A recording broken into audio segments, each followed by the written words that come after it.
Bangladesh test দলের অধিনায়ক নাজমুল হোসেন শান্ত শ্রীলঙ্কার বিপক্ষে ২ ম্যাচের সিরিজ শেষে অধিনায়কত্ব থেকে অবসর নিতে যাচ্ছেন। ক্রিকেট বিষয়ক ওয়েবসাইট ক্রিকবাজের এক সূত্রে এই খবর প্রকাশ পেয়েছে, যেখানে জানা যায় শান্ত আর টেস্ট দলের নেতৃত্বে থাকতে চান না। বাতি ব্যাটার শ্রীলঙ্কা সফর শেষ হওয়ার পর নিজের সিদ্ধান্ত বাংলাদেশ ক্রিকেট বোর্ডকে জানাবেন বলে মনে করা হচ্ছে। তবে এই সিদ্ধান্ত আনুষ্ঠানিকভাবে দ্বিতীয় টেস্ট ম্যাচের পর জানানো হবে নাকি পরে কার্যকর করা হবে তা বোর্ডের সঙ্গে তার আলোচনার উপর নির্ভর করবে। ঘনিষ্ঠ একটি সূত্রে শনিবার ক্রিকবাজকে নিশ্চিত করে জানায়, সাম্প্রতিক ঘটনাগুলোর পর শান্ত নিজের সিদ্ধান্তে বেশ দৃঢ় হয়ে উঠেছেন। সূত্রটি বলছে, আমি ওকে অনেকদিন ধরে চিনি। শ্রীলঙ্কার বিপক্ষে টেস্ট সিরিজের পর শান্ত হয়তো অধিনায়কত্ব চালিয়ে যাবেন না। যা কিছু ঘটাচ্ছে তাতে ও খুব খুশি নয়, এটাই আমার ধারণা। জানা গেছে ১ বছরের জন্য শান্তকে টেস্ট দলের দায়িত্ব দেওয়ার পর তিনি তার ঘনিষ্ঠদের সঙ্গে দীর্ঘ আলোচনার পর অধিনায়কত্ব ছাড়ার সিদ্ধান্ত নেন।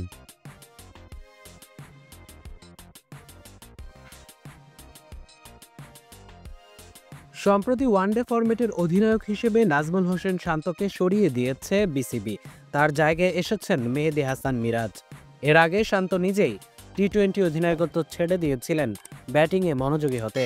সেই সময় বোর্ডকেও জানিয়েছিলেন তিনি টেস্ট ও ওয়ানডে দল চালাতে চান।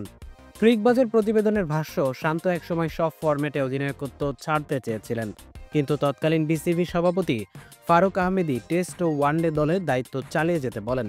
কেবল টি-20 ছেড়ে দিতে বলেন ব্যাটিংয়ে মনোযোগ বাড়ানোর স্বার্থে। তবে গত ১২ জুন শান্তকে না জানিয়েই ওয়ানডেতে নতুন অধিনায়ক করা হয় মেহেদী হাসান মিরাজকে। এক জরুরি জুম বৈঠক শেষেই এই সিদ্ধান্ত নেওয়া হয়।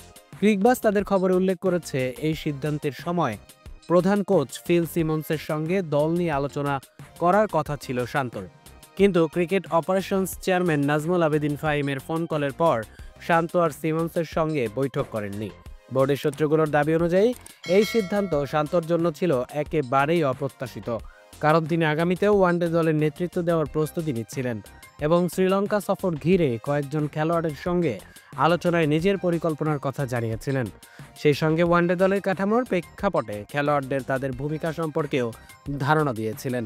তবে বোর্ড সভাপতি আমিনুল ইসলাম বুলবুল পরে জানিয়েছিলেন, শান্তের অধিনায়কত্ব কেড়ে নেওয়া হয়নি, বরং এটি বোর্ডের সকলের সম্মতিক্রমে গৃহীত সিদ্ধান্ত। তিনি আরও জানান, শান্ত নিজেও খেলোয়াড় সুলভ মনোভাব নিয়ে এই সিদ্ধান্ত মেনে নিয়েছেন।